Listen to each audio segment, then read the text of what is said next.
बच्चे party, so this is your educator Deepika ma'am here. और आज का ये हमारा एक बहुत ही शॉर्ट सा वीडियो होने वाला है।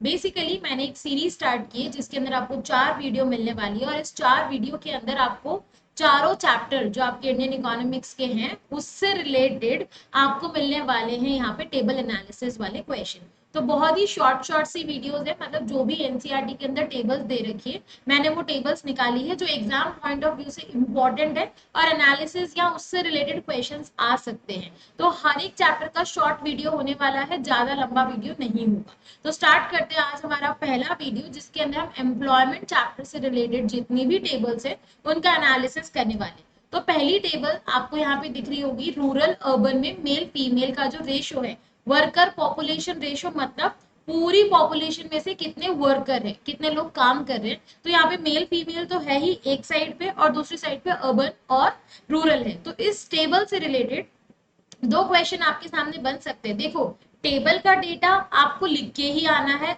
एज अ पैराग्राफ के अंदर या पॉइंट्स के अंदर, ये आपको अच्छे से पता है, लेकिन कुछ तो एनालिसिस हमको उसका करना ही पड़ेगा ना। अब यहाँ पे आप जो यहाँ पे ऑब्जर्व कर रहे हो ना, why are women in rural areas, women in general and urban women in particular not working। यहाँ पे हम लोगों को दिख रहा है भाई औरतें काम कर ही नहीं रही। What is the exact reason? ठीक है, यहाँ पे हम जो ये देख रहे हैं ना बेटा, यहाँ पे विमेन देखो 14.7, यहाँ पे विमेन देखो 24.8 और यहाँ पे 21.9। मतलब ये एनालिसिस तो हमने किया है और इस एनालिसिस को हमको नीचे लिख के भी आना है, लेकिन क्या रीजन है, ऐसा इसके पीछे क्या रीजन है। तो आप जब इसका एक्सप्लेनेशन लिखोगे, एनालिसिस करोगे, तो इन फिगर्स के साथ आपको अपना पॉइंट ऑफ व्यू भी लिखना है, राइट। सो यहाँ पे अपना पॉइंट ऑफ व्यू आप क्या लिख सकते हो, where men are able to earn high income, family discourage female members from taking up the job, many activities for the household engaged in by women are not recognized as productive work। women generally household work करने में रह जाती है, उसको productive as a worker की definition में उसको count नहीं किया जाता है, ठीक है। और यहाँ पे narrow definition of work lead to non recognition of women work and therefore to the underestimation of the number of women workers in the country। अगर वो काम कर भी रही होगी ना तो उसकी काउंटिंग ही नहीं होती, उसको पेमेंट ही नहीं मिलता। अगर वो अपने मेल काउंटर पार्ट के साथ वर्क करिए तो उसकी काउंटिंग ही नहीं होती। ये हमारा फीमेल और मेल वाला जो एनालिसिस था वो हमने किया। इसके अलावा यहाँ आपको रूरल अर्बन का एनालिसिस भी आ सकता है। क्वेश्चन मैंने लिखा है, why worker population is higher in rural area than in urban area. अगर रूरल एरिया और अर्बन एरिया को कंपेयर कर रहे हैं तो रूरल एरिया के अंदर काम करने वाले लोग जो हैं वो ज्यादा दिखाई दे रहे हैं आप लोगों को as compare to urban area के लोग। ओके, यहाँ पे सिंपल सा रीजन क्या हो सकता है कि विमेन, मतलब जो रूरल एरिया के लोग हैं उनकी इकोनॉमिक कंडीशन बहुत ज्यादा खराब है और बेसिकली उनके पास रिसोर्सेज भी लिमिटेड है और उनको इसीलिए इनकम अर्न करने के लिए ज्यादा काम करना पड़ता है।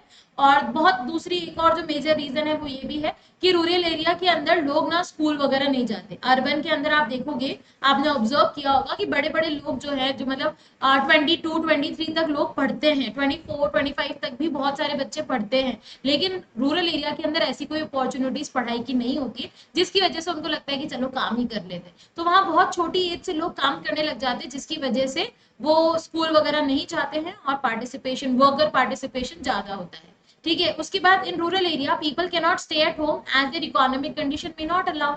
और नेक्स्ट जो पॉइंट है, in urban area many people are able to study in various educational institutions, they have a variety of employment opportunity, they look for opportunities of job to suit their qualification। हमारे यहाँ urban area में हम हमारी qualification के according job का wait करते हैं, rural area में इतनी अपॉर्चुनिटीज नहीं होती है, इसीलिए रूरल एरिया के अंदर वर्कर ज्यादा एंगेज्ड है as compare to urban area. ये एक टेबल होगी। अब दूसरी टेबल है, दूसरी टेबल के अंदर आपको दे रखे हैं सेक्टर वाइज कॉम्पोजिशन, आपको यहाँ पे दिख रहा होगा प्राइमरी, सेकेंडरी और tertiary, again rural, urban, main and women, ये आप लोगों को यहाँ पे दे रखा है। Basically primary sector is the main source, ये आपको पता है, ठीक है। Primary sector is the main source of employment for majority of the workers in India. Secondary sector provide employment to only 24% of the workforce। देखो मैं यहीं से इसी डेटा से यहाँ पे मैं लिख रही हूँ, ये जो लिखा है, ठीक है। About 27% of the workers are in service sector, मतलब एज इट इज मैंने जो डेटा दे रखा था वो मैंने लिख दिया। आगे देखो, about 64% of the workforce in rural India depends on agriculture, क्योंकि ऑब्वियस सी बात है रूरल एरिया में तो एग्रीकल्चर पे ही मतलब प्राइमरी पे ही ज्यादा डिपेंडेंट होंगे ना। About 20% of the rural workers are working in manufacturing industries, construction and other industrial activity. Simply थोड़ा सा इलेबोरेट कर दिया उन्होंने, सेकेंडरी सेक्टर लिखा था, मैंने सेकेंडरी सेक्टर को मैन्युफैक्चरिंग इंडस्ट्री कंस्ट्रक्शन ऐसे लिख दिया। Service sector provide employment to only about 16%। मैंने टेबल की कैटेगरीज बनाई, पहले टोटल के बारे में लिखा, मैं आपको बताती हूँ, एक सेकंड। देखो इसके अंदर मैंने टोटल के बारे में लिखा कि सेक्टर वाइज टोटल क्या चल रहा है। फिर मैंने यहाँ पे जो काम किया वो रूरल एरिया को लेके किया कि रूरल एरिया के अंदर क्या सीन चल रहा है। फिर मैंने जो काम किया वो मैंने किया अर्बन एरिया को लेके। मतलब मेरे को टेबल का जब एनालिसिस करने बोला है तो मुझे सब चीजों का एनालिसिस करना है, जो भी चीजें टेबल में दे रखी है मुझे सब एनालिसिस करना है। मतलब मुझे टोटल के बारे में देखना है, मुझे यहाँ पे अर्बन और रूरल के बारे में देखना है, और मुझे एक और चीज देखनी है मेल और फीमेल के बारे में। तो मैंने मेरे पॉइंट्स को उस अकॉर्डिंग डिवाइड कर दिया। अब आगे आपको देखो यहाँ दे रखा है अर्बन एरिया के बारे में, सेम मैंने वही चीज लिखी कि कौन किसमें कितना एंगेज्ड है, और लास्ट में जाके हमने इसको डिवाइड कर दिया कि 63% of the female workforce is employed in the primary sector, where less than half of the males work in that sector. ये मैंने यहाँ पे क्या कर दिया, कंपैरिजन कर दिया, ठीक है।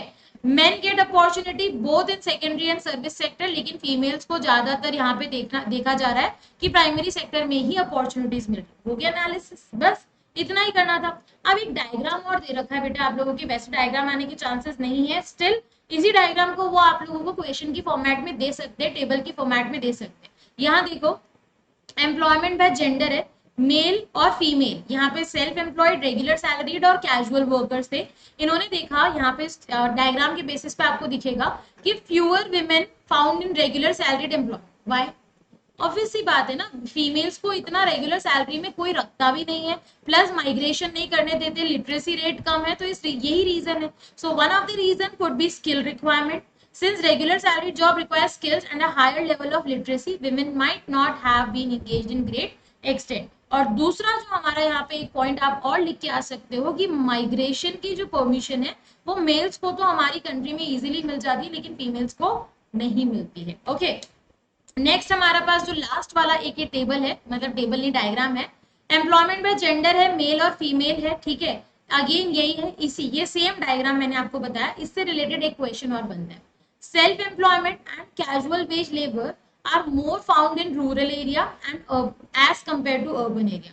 इनके कहने का सेंस ये है कि रेगुलर सैलरीड जॉब जो है वो अर्बन एरिया में ज्यादा है, और सेल्फ एम्प्लॉयमेंट और कैजुअल वर्कर वाला जो सीन है वो रूरल एरिया में ज्यादा है। दिखती सी बात है, अर्बन एरिया के अंदर एमएनसीज है, अर्बन एरिया के अंदर जॉब्स है, इसीलिए वहां पे रेगुलर सैलरी ज्यादा है, रेगुलर सैलरीड एम्प्लॉयज ज्यादा है, ठीक है। रूरल एरिया के अंदर ऐसा जॉब्स नहीं है, ठीक है, इसीलिए वो इंडिपेंडेंटली काम करते हैं, सेल्फ एम्प्लॉयमेंट या कैजुअल में। तो रूरल एरिया के अंदर since majority of those depending on farming own plots of land and cultivate independently, the share of self employment is greater. The nature of work in urban area is different, ठीक है। everyone cannot run factory, shop and offices of various types. Moreover, enterprises in urban area require workers on a regular basis. Clear? तो ये हमारा employment chapter था, जिससे related जो भी table analysis के क्वेश्चन बन सकते वो मैंने आपको इस वीडियो के अंदर दे दिए। और ऐसे 3 वीडियोस आएंगे जिसके अंदर बाकी के 3 चैप्टर की टेबल्स भी हम डिस्कस करने वाले हैं। So stay tune for all the videos and मिलते हैं आपसे नेक्स्ट वीडियो के अंदर। तब तक के लिए bye bye, take care, don't forget to subscribe the channel, hit the like button and share as much as you can.